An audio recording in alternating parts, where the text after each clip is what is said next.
Good evening, everybody, and welcome to another episode of SIYR Live. I'm your host, Joe Maligno, and I'm with Peter Giunta. And tonight, filling in for Skyler DeAngelo is Fernando Acosta. For those of you who are not familiar with Fernando, he is the outreach chair for the New York Young Republicans, and he is also the New York State Director for the Black Conservative Federation. Fernando, thank you for joining us tonight. How you doing? Pretty good. I'm just surviving out here, being that we're living in such a horrendous city, being run by a horrendous mayor. But, we're trying to survive, really keeping our pride and, keeping our sanity. Absolutely. It's very true. So for this part of the segment, what we're going to do is we're going to do our honorable mentions. What we like to do is we like to give a shout out to some other types of newsworthy material that haven't made the lineup for tonight. So I'll start it off. And my newsworthy thing to tell everybody is that all regions except for New York City have officially opened in New York. As of today, Long Island was the newest region to open, and we are the last ones that need to be open. But the positive to that is we are one metric away from being open. If I'm not mistaken, I believe it is the percentage on the bed, the beds that are in the hospital. So once we meet that criteria, we will be open into phase one. So hopefully it should happen pretty soon. Looks like it's going to. So that's a very good thing. And I think, that's an honorable mention for tonight. Peter, what about you? What do you got? So my thing is actually, I wouldn't necessarily call it good news, but more of a call to action. So past couple of days, a lot of you guys might have been seeing on Facebook and maybe even Twitter, a lot of small business owners, particularly restaurateurs, posting a very similar message. It's along the lines of Andrew Cuomo's killing our business. Please save our business. Call 311 and tell them to reopen restaurants, start phase one now. I think this is actually a really noble cause to action that a lot of people should get involved in. It's really simple too. So if you have a chance, call 311, demand that the city reopen restaurants and start to open. We're at the point where we could be in phase one. Let's actually do it now and not wait a couple more weeks and potentially cause more harm to some of these businesses. I already know of about half dozen businesses that have closed on Staten Island as a result of COVID and the whole shutdown. So definitely want to do our part to help these business owners. Oh, absolutely. That's definitely a good point to make. Fernando, how about you? What do you got for us tonight? For honorable mention, I'll probably give the whole recent report that the insulin prices has gone half off thanks to Trump dealing with drug manufacturers. It's going to be implemented in January 2021, and it's going to be extremely helpful for those who are in Medicaid and has to pay for their insulin. And and just overall, it's definitely going to help out seniors and cutting and helping them with all the all the budgets they have once they reach that age, and those who just literally can't afford it. No, absolutely. That's a good point. Thank you for bringing that up. That's actually a really good piece of news that's coming out. It's like you said, it's going to help a lot of people, so it's going to be a good thing. But so jumping right into the program for tonight. So the first thing we want to discuss kind of extends from a conversation we were having last week. It's about sleepy Joe Biden and the comment he made on the Breakfast Club interview that he had with Charlamagne the God. So for those of you who don't know what's going on, Joe Biden, Democratic presidential candidate Joe Biden, had said that, quote, if you don't know if you're going to vote for him or for Trump, then you're not black. Obviously, this caused a lot of stir up, a lot of controversy. Joe Biden has since walked the comment back, saying that he was being very cavalier and he was trying to be a wise guy. Specifically, he actually said that he was being a wise guy in kind to Charlamagne the God, who was being also a wise guy. But it's having some serious ramifications on him right now. There's a lot of people that do not appreciate his comment, and it's picking up some traction. He's being attacked on all fronts, from the Trump campaign to actually even CNN was kind of attacking him, which is a very interesting point because it's CNN, after all, one of the biggest leaders in the fake news arena that is also very pro-Democrat, very anti-Republican. So it was very interesting to see that these people, these outlets are coming out against not president, Jesus, I would hope he'd never be president, but presidential candidate Joe Biden. So to kick off the conversation, Fernando, I want to get your take on this. What do you think the long run ramifications of this comment is going to be for him, especially with the vote in the Black community? Because one of the major points of the interview was a discussion between him and Charlemagne the God about what he needs to do to garnish the Black vote. Well, let's be honest. That comment alone is going to be marketing gold for the Trump campaign.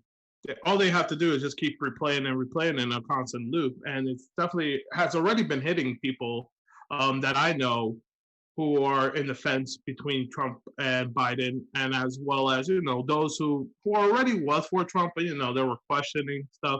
They're like, oh, no, I'm definitely going for Trump because this language is, again, the type of democratic notion that has been given throughout the years of the Democratic Party history. So hearing those comments, it just infuriates everyone. I mean, of course, there are some Democrats that are actually for defending him.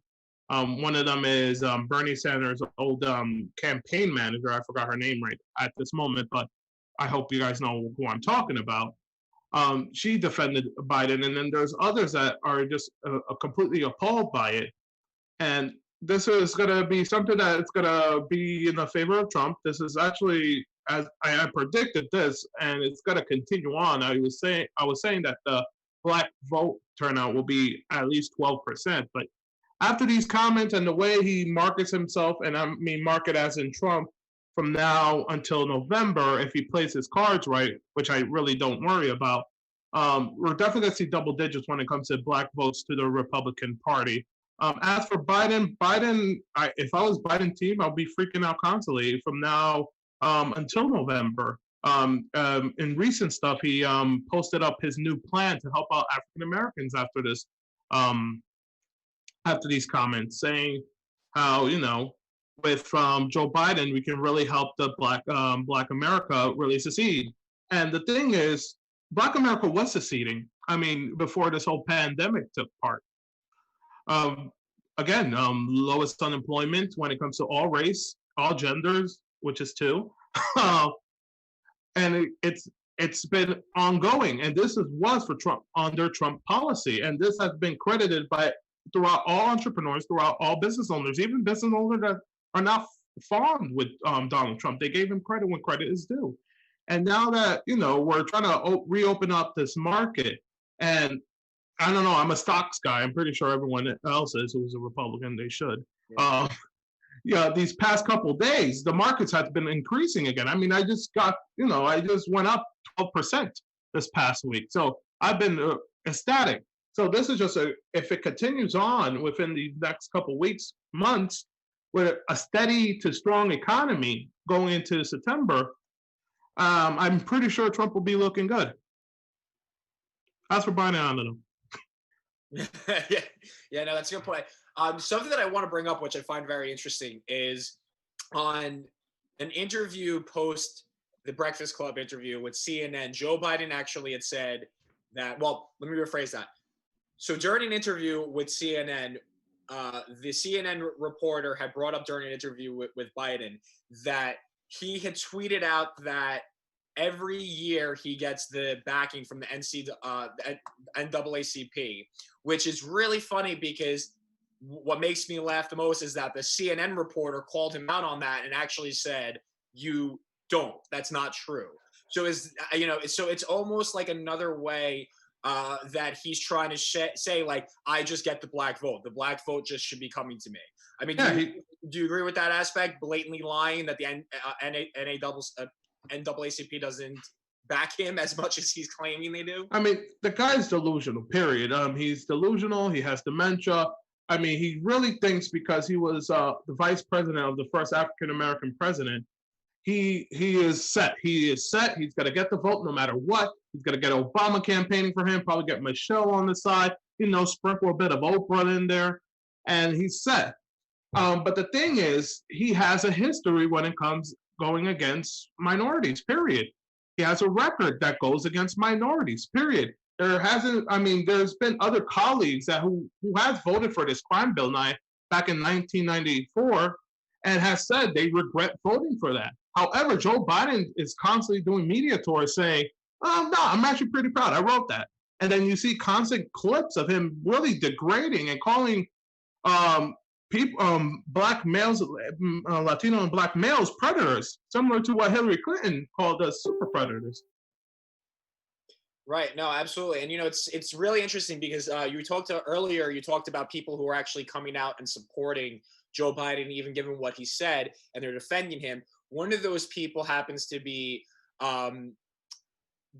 what was her name? Debbie Belize, who is the former interim chairwoman of the DNC. And one of the things she was saying is that Biden will actually get the support because he has a proven track record of leadership. He has a proven track record of policies, but really, in reality, like you said, he does not actually have a proven track record that is in favor of the minority. So it's very interesting to see the kind of response in defense he's getting when it's almost as if I don't want to really call these people liars per se, but they're misleading what his background really is.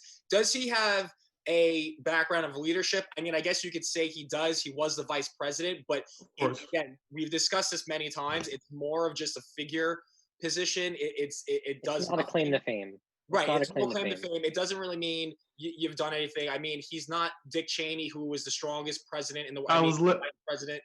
I mean, he was a president. We all know that. Yeah, I know.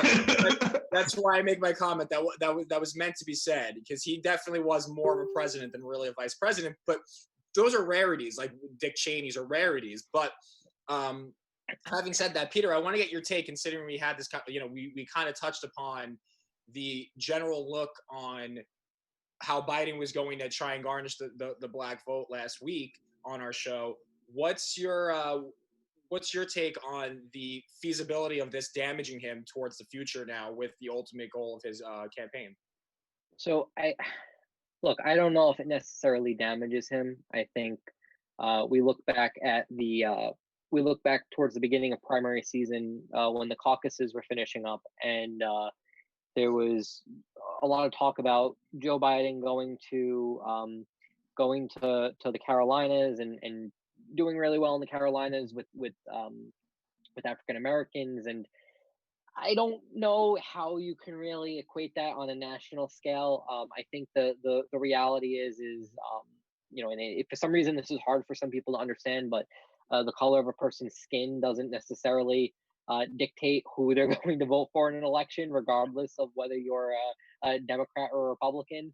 I think we all have our individual principles, and if you really believe in some of the values that are laid out in the Constitution, then of course you're more likely than not going to be a conservative, regardless of what color your skin is.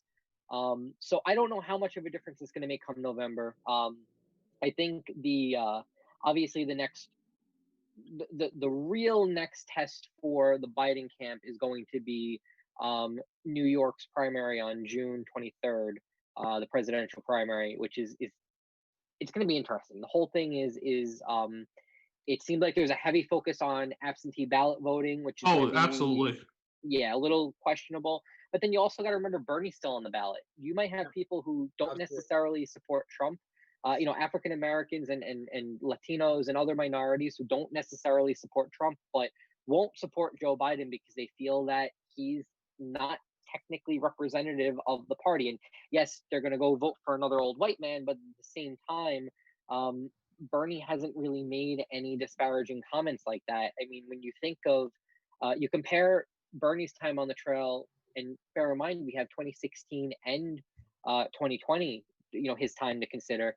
He's got a fraction of the gaps and misspeaks that Joe Biden has had. And to be honest, Fernando, you can correct me on this if I'm wrong, but I'm pretty sure this isn't the first racially insensitive comment that Joe Biden has made about. Oh, absolutely not. I mean, it doesn't. I mean, everyone remembers that creepy story that he was chilling in the pool and he had a child rub up against his legs to get the curls out, and I mean, there's so much more. There was a point that he was comparing education levels, saying that the low educated are usually the ones who are people of color. Right. So this is people will say, well, you can't compare it. You could compare it with Trump. I mean, Trump was saying comments that, literally was the most blunt comments that Black America needed to hear. These are just plain insults at the end of the day.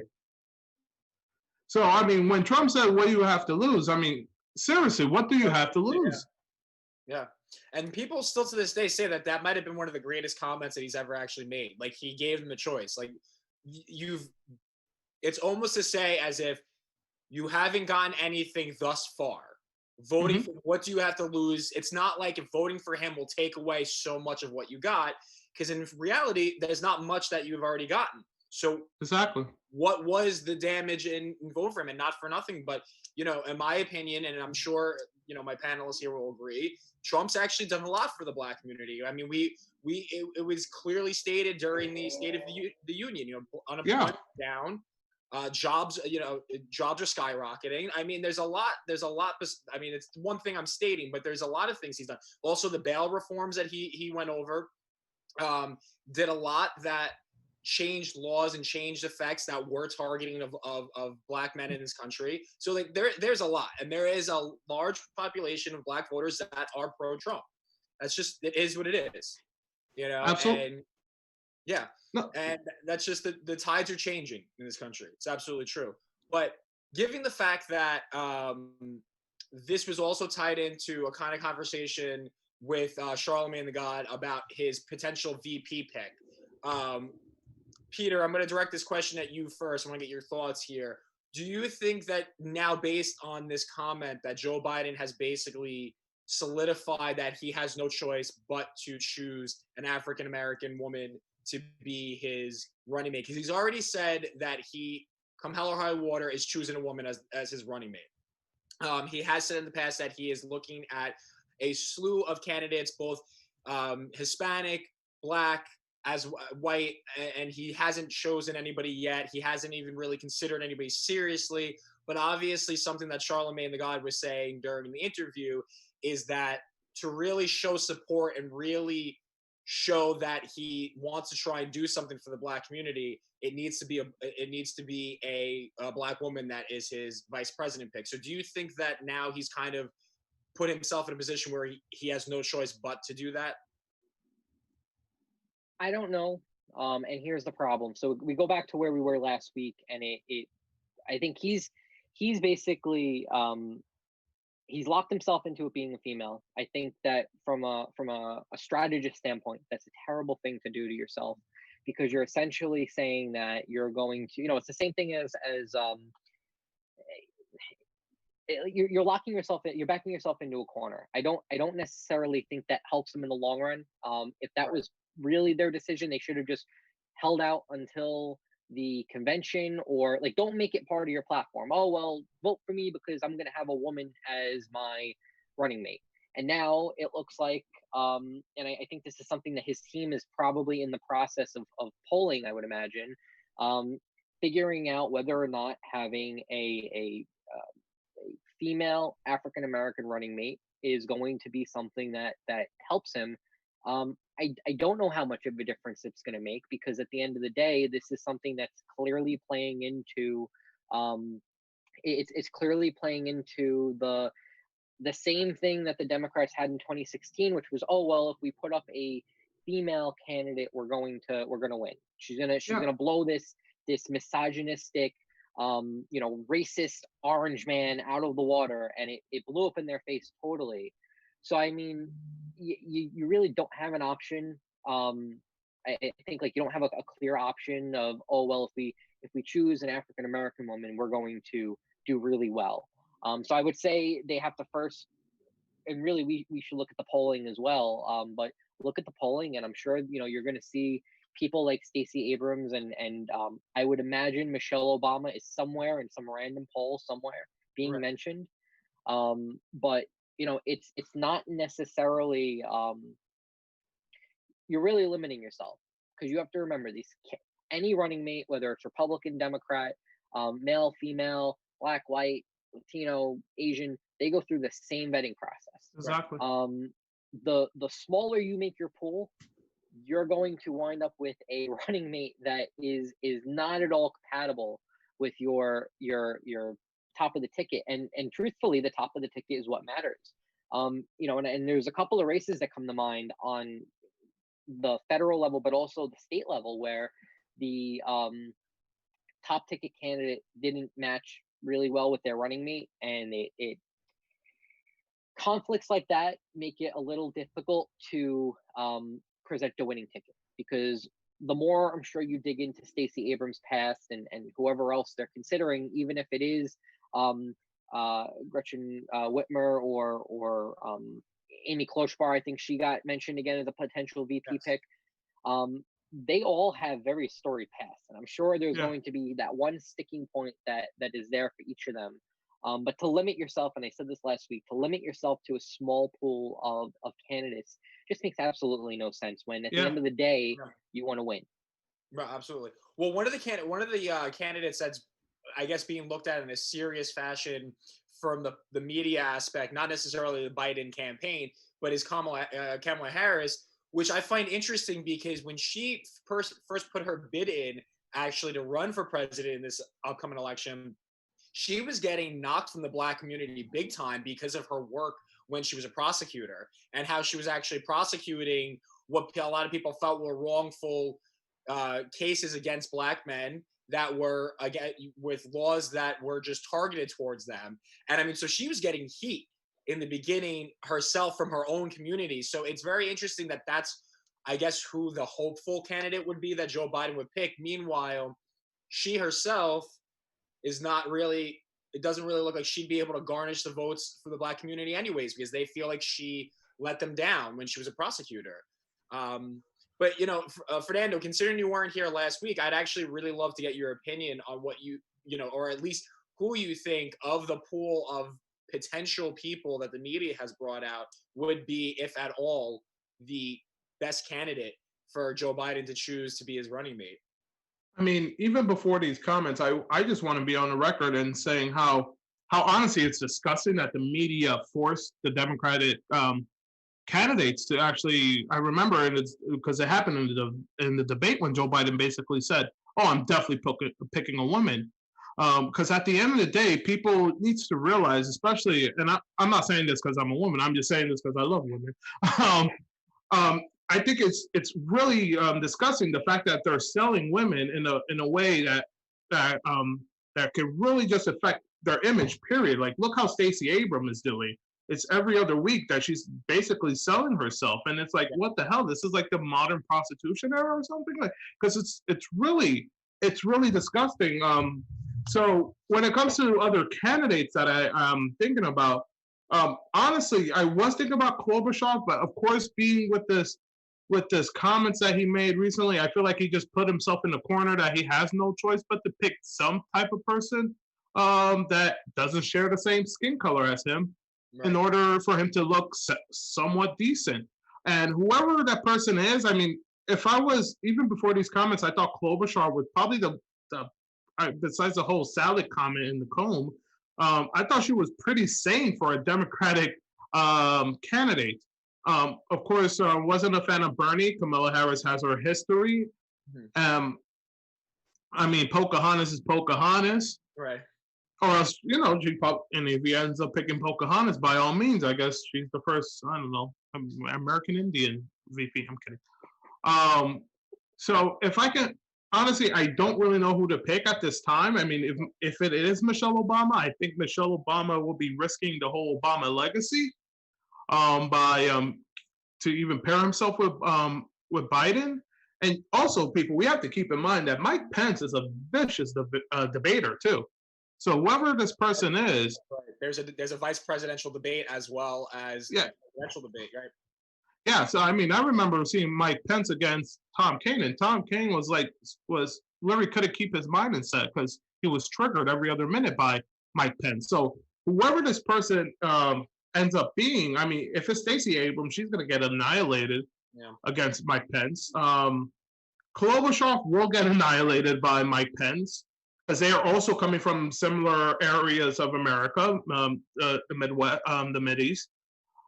And look, if it's Michelle Obama, which I highly doubt, because I think it will be suicide for the Obama legacy. I mean, it's bad enough with the Obamagate stuff. If he does end up picking Michelle Obama, all Trump has to do is just expose documentation of the Obamagate. That's it. Right.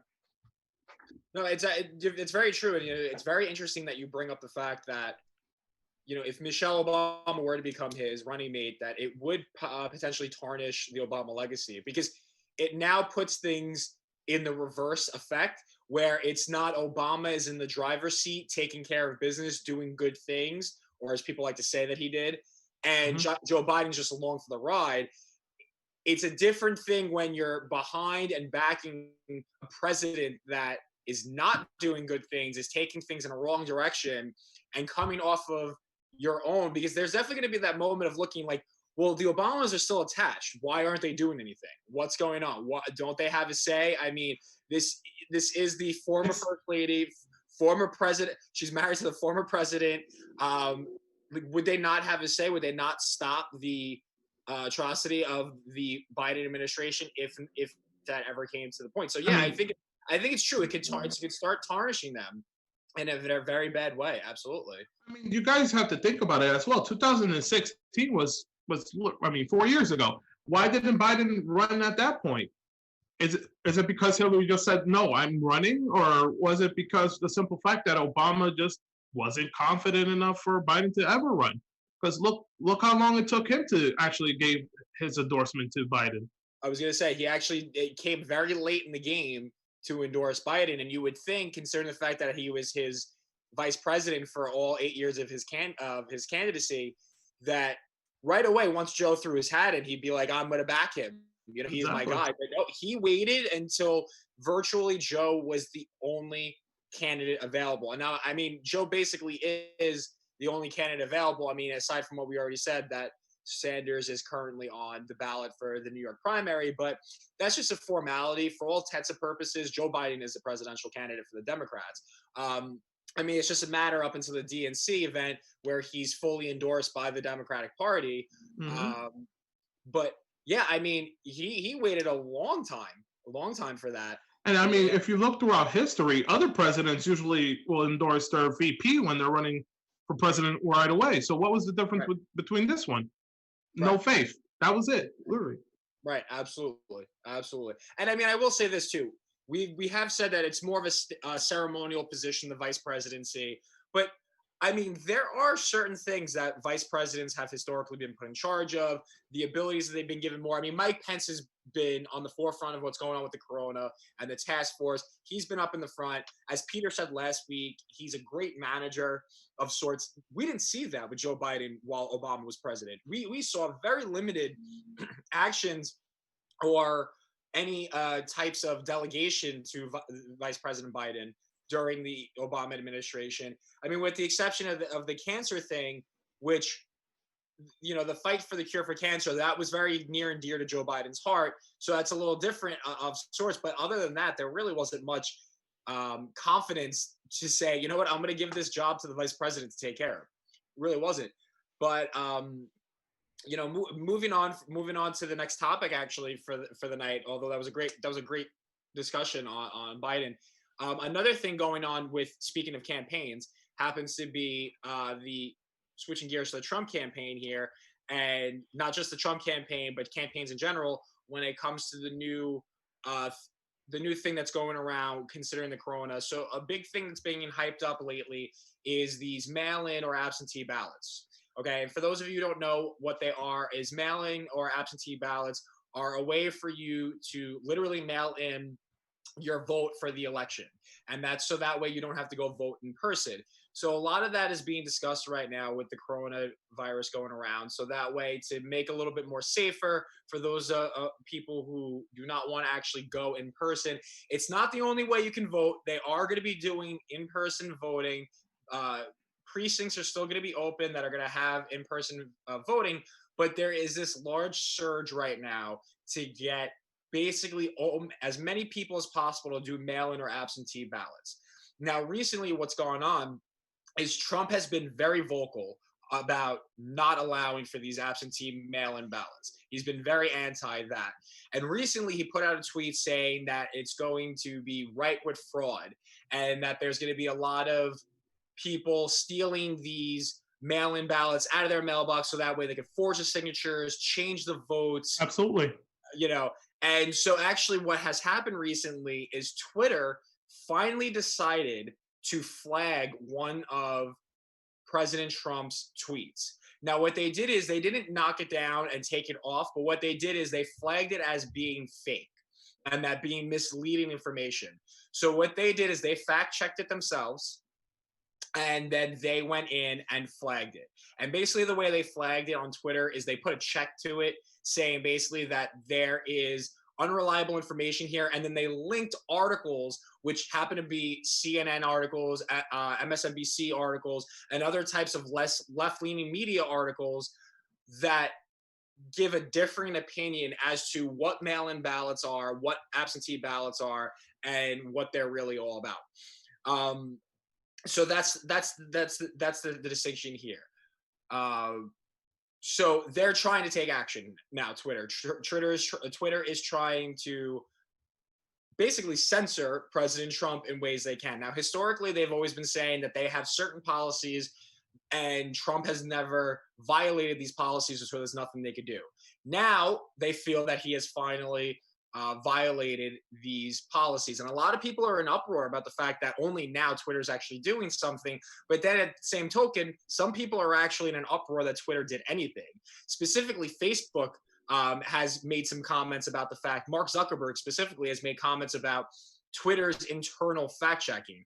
Peter, what was exactly the release by Mark Zuckerberg going on about the internal fact checking as opposed to an independent person? Yeah, so I mean, I don't necessarily think it was a release. I think he just said something like a Facebook Q&A, and essentially it was along the lines of him saying, so he was comparing Facebook to Twitter. He said Facebook, the same as Twitter, should not be no private tech company should be the arbiter of truth.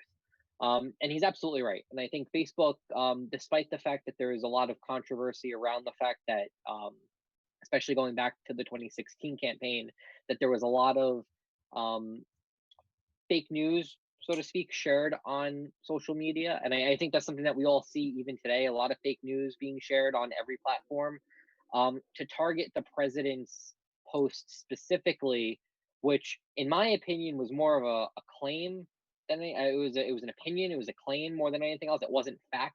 I think that's a little concerning, especially because of the fact that you now have these private, and we've known for a very long time that a lot of these tech giants, especially those that are based out of Silicon Valley, tend to be more left-leaning, and that's fine. It is what it is. But at the end of the day, there are laws about this, and I think now the FCC is considering introducing some new policies that would prevent this sort of censoring, because that's really what it is censoring.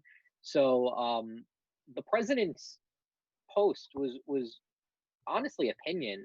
I know there is a couple of cases that when you do research on absentee ballot fraud, the particular issue is ballot harvesting, which is legal in California. It's legal in a handful of states. New York, I believe we recently changed it so that it's no longer legal. Mm-hmm. You have to basically mail it back in. But ballot harvesting is a third-party individual is able to collect your ballot after it's been sealed, filled out, sealed, and put in an envelope. And they're able to collect it. Yeah, they're able to submit it for you. There's a couple of cases that under this process where ballots have gone missing, ballots have been tampered with.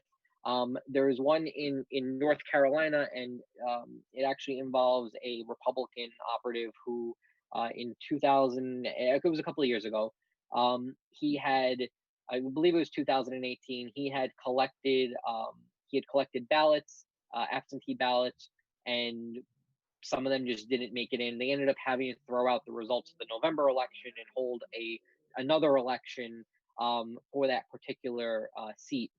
for that district as a result of it. So I mean, I think regardless of whether you're talking about and this is kind of a big picture issue, regardless of whether you're talking about absentee ballot voting or traditional voting, I think the integrity of our election system is something that's very much at risk. You know, even after the 2016 election, where I think we have some reason to believe that there was attempts, at least, for foreign influence in our election, and I think that's very much a real thing of just any election in the modern age, regardless of whether it's America or another country. There's going to be attempts for there to be foreign influence. But for the sake of this election, I think the biggest thing that will cause some sort of error is human error. I don't necessarily think it's going to be fraud, at least now. In my head, I'm thinking a lot of these people working for boards of elections throughout the country, they're just not prepared for this type of an election. And it, you know, I had seen today not to go too far off topic, but I had seen today a debate come up from 2008, I believe. It was Jerry Nadler questioning somebody that was interviewing with his committee. Was it 2008? Wow, it was a while ago. Yeah. And yeah, I think I know which one you're talking about. Are you referring to the one where he himself actually said that absentee ballots are suspect? Yes, and he also said that was actually about 2004, so it was even earlier. Oh wow, yeah, even earlier. Yeah, so well, he's always been fat. Jesus, sorry. Paper ballots are you know, paper ballots, which are essentially absentee ballots, are ripe for fraud. And you had election experts at the time which said that it's actually a more secure method of counting ballots than electronic, which I guess was new at the time. So I'm not going to get too much into that, but still, I think that this is something that if you look back, I think there was legitimate concern about paper ballots to begin with. And I think now with absentee voting, the issue just comes up again. Yeah, no, absolutely.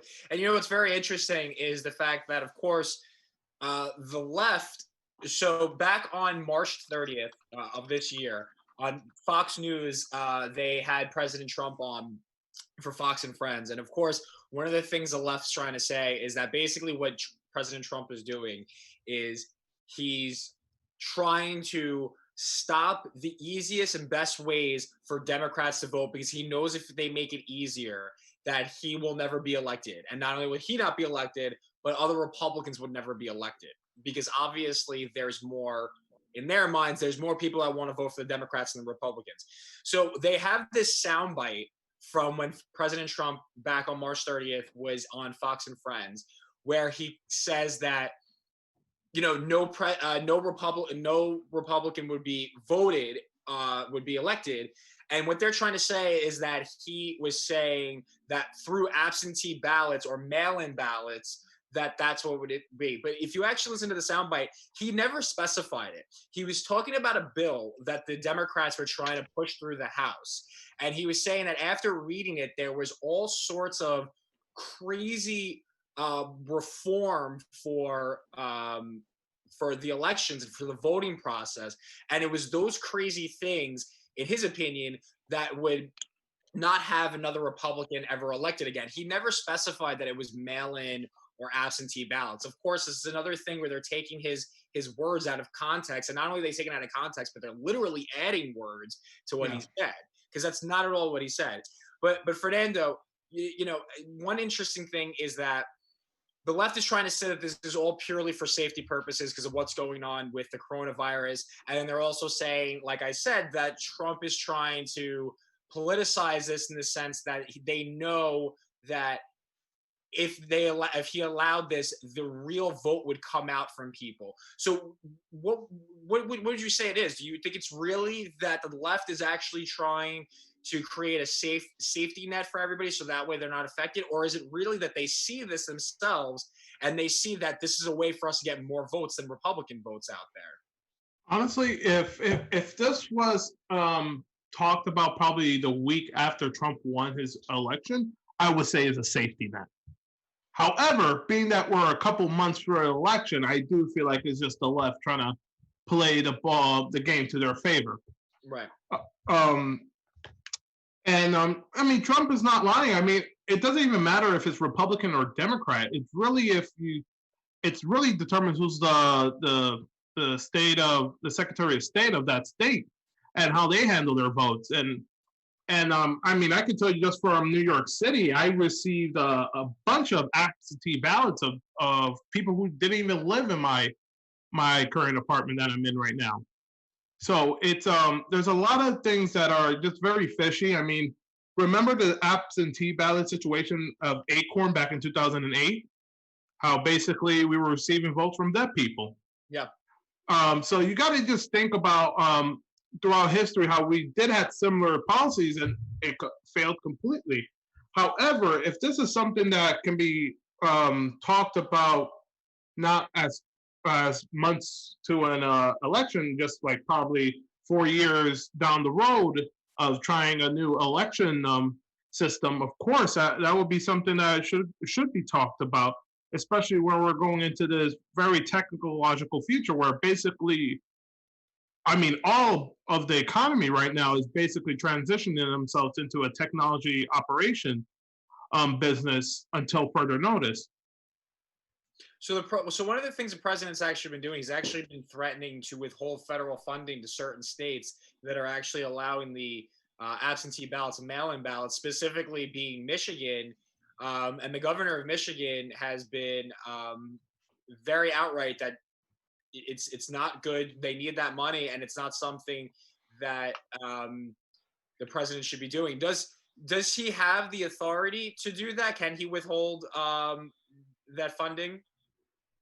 I'm directing the question at Fernando. I mean, honestly, I was thinking more of New York when I was hearing about this situation and how New York basically doesn't have a proper budget. Why would you give more money to a person or anyone who doesn't know how to spend it?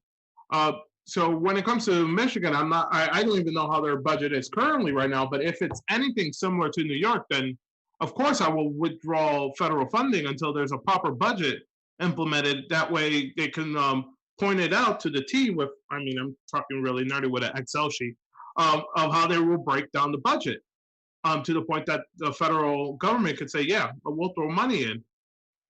Well, but the thing here with Michigan specifically is that he wants to withhold funding to stop them and take away any absentee and mail-in ballots. So that's like the crucial thing here. So he's basically saying that if you allow for these mail-in ballots, which I don't agree with, we'll withhold federal funding.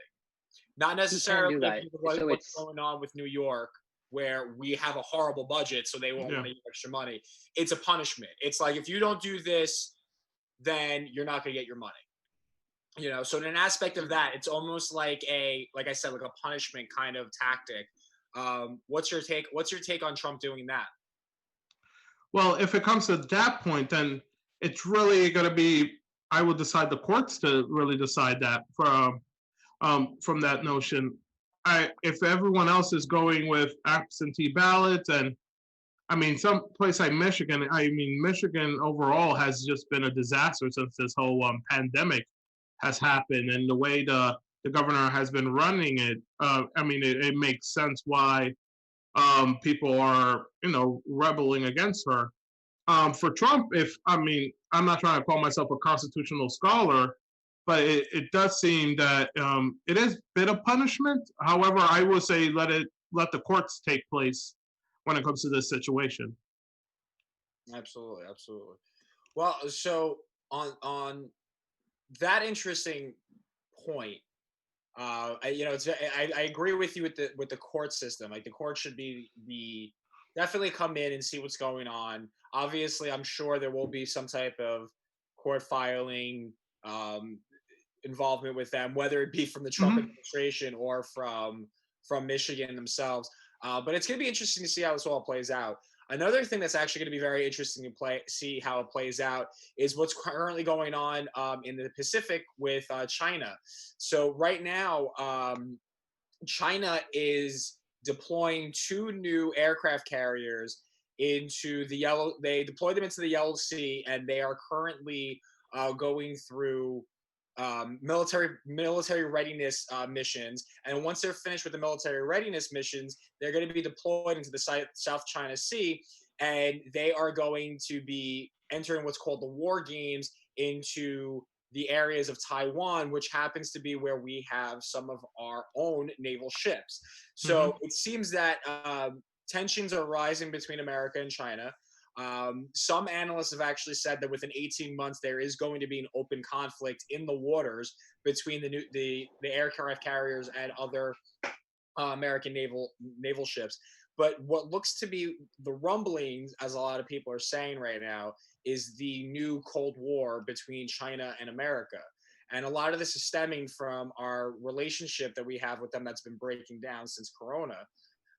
So, Fernando, so the thing is, a lot of people have been arguing back and forth whether or not this is the China virus. It originated in China. If China has any part to blame, do you think that this is an aggressive tactic and something that does show a sign of willingness, if not encouragement, of trying to start an armed conflict with America on China's behalf?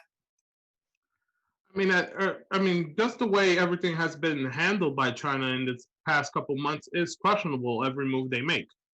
The fact that we haven't received proper information from them since this whole pandemic actually started, and then who being a part of it, and then throughout this whole time, America is focusing on handling this situation. They're trying to make these sneaky military moves on the side. Yeah, absolutely. There's been a lot of lying. Let's just call it what it is. There's been a lot of lying, a lot of what's going on.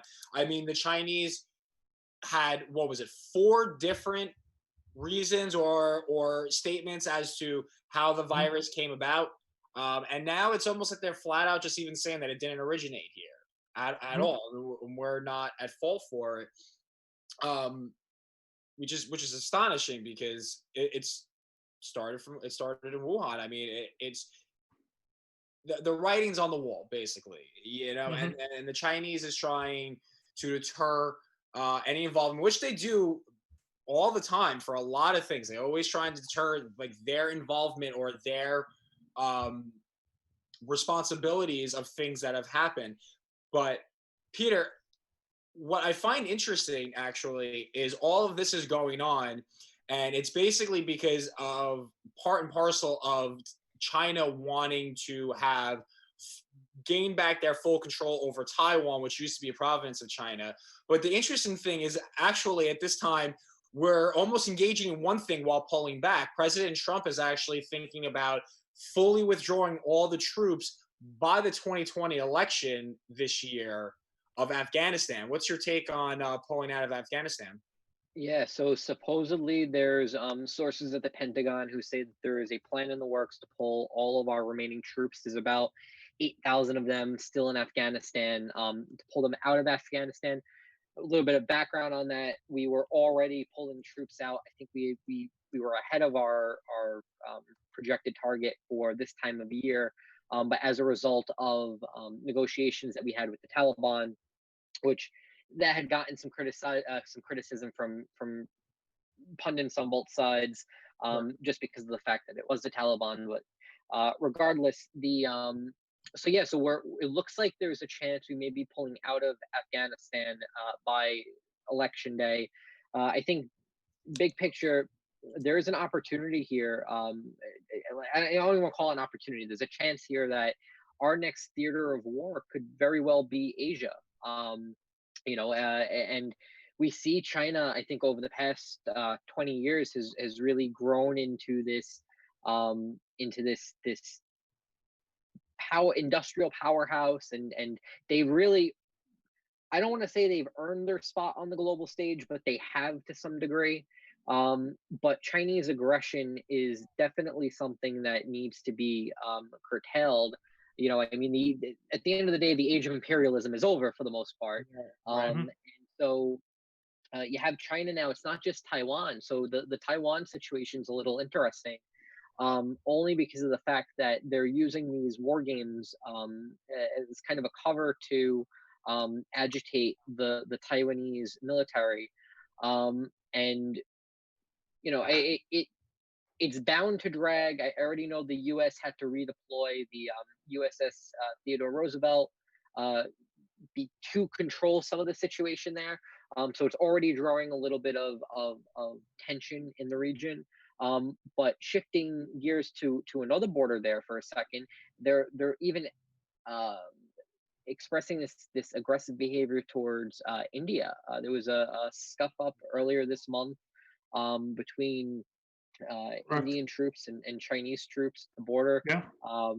Where they're they were sending more of their troops to the border. Yeah. Yeah. As a result, this all stemmed from a fist fight that involved rock throwing, and it kind of morphed into this tension, this block of tension where they've been sending troops along the border, both China and India, claiming that one another is violating the borderline, trespassing. So, I mean, China's in a very weird spot. I think now they went from being very relied upon by most of the other world powers, and now they are.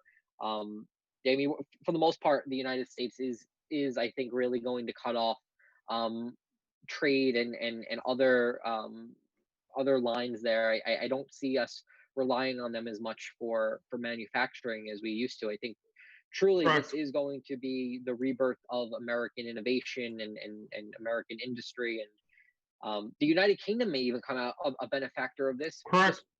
Yeah, they're looking for the extra trade, and we owe a lot of the industrialization of America and just the world in general is owed to the United Kingdom. Yeah. Great Britain. So and I mean, I'm not trying to jump on Peter, but this is actually something that Trump has been actually trying to do from the get-go, is try to hurt China in a very economical way from his start of his presidency. Remember, he started doing a partnership between Japan, and then from Japan it started with India, and these are massive vessels to China. I mean, and then he was toying around with North Korea. I mean, once you get he's getting around to North Korea, where China has a partnership with North Korea. This is something that China is very concerned. And now with the UK now really removing themselves from the EU, Trump is creating his own little force that could really affect China's economy, which is eventually it already is, because companies are withdrawing from China left and right. Absolutely. No, yeah. So I want to just jump in really quick and ask a final question of the night for both of you guys. Fernando, I'll start with you. So do we really think that this is actually, is China the next Afghanistan, basically? I mean, are we really going to even entertain a quote unquote Cold War with them, considering what's going on? I mean, we've all noted tonight that there is a lot of sanctions, a lot of hits going on. So is this the next big thing for America? Our continuous year on end involvement in China? I mean, to be honest, I feel like the Cold War with China has been going on throughout years. I mean, I would say almost 100 years. If you want to break it down, there's really hasn't been a clean-cut partnership with China ever, I would like to say. So when it comes to the next big war, I would definitely say the next Cold War for sure, because let's be realistic. If it's going to be all guns blazing if it's us in China. It's going to determine how strategic the Trump administration does. I mean, Mike Pompeo as well, and how we can get these other countries to align with us against China and really, put China in their place. Because right now, especially with the pandemic, every other country is having their eyes open. I mean, look at Germany, for example, sending them bills to pay off their debts when it comes to this whole pandemic. So countries are opening their eyes, and it won't be just strictly just America versus China. I mean, I think, of course, U.S. will be the captain of that against China, but I think there's going to be other ball players when it comes to this Cold War. Absolutely. Peter, what's your take on that? Final thoughts tonight. I hope it doesn't turn into a actual war. But I do think Nando's right. We've been, I wouldn't necessarily agree 100 years, but I would say at least for the past several decades, we've been in some sort of Cold War with China. I would say at least since the end of the Soviet Union. I think China really stepped up as a world power around then. They kind of, and you see it now. They're even growing now. Again, I noticed today. I'm just going to add this in here. I noticed today they're taking away the autonomy from Hong Kong, which has for the very longest time, it's one of a few regions in the country that are that anonymously operate with their own administrative system. So the expression's always been one country, two systems. I think now that they're trying to consolidate everything, they do essentially want to become a modern day USSR. And so, yeah, we very well may be in a more, full blown Cold War with China. I would hope it doesn't turn into anything greater. I think it's obviously a good sign that we have troops coming back from Afghanistan. That was something that President Trump promised. But to bring people home and then redeploy them for another war, just not my cup of tea. Oh, absolutely. Absolutely. I would have to agree with both of you in the sense that I do believe that we've had some type of Cold War going on with China for many years now. I mean, all the sanctions that we do, all the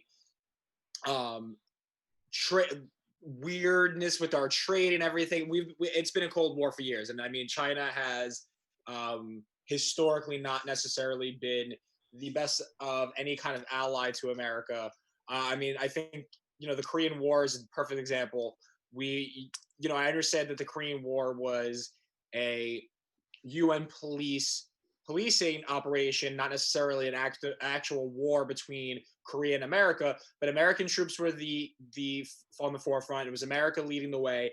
And, China got involved once we got close to China, when we invaded all the way up north into North Korea. China got involved and pushed our forces back. So we've definitely had hostile interactions with them throughout our time. So it's very clear on its face. But on that note, I want to thank both of you guys for being on the channel tonight. It was really great discussing all these topics with you. For those of you who are watching, thank you for joining us. And be sure to tune in next Wednesday at 8 o'clock. Talk to you then.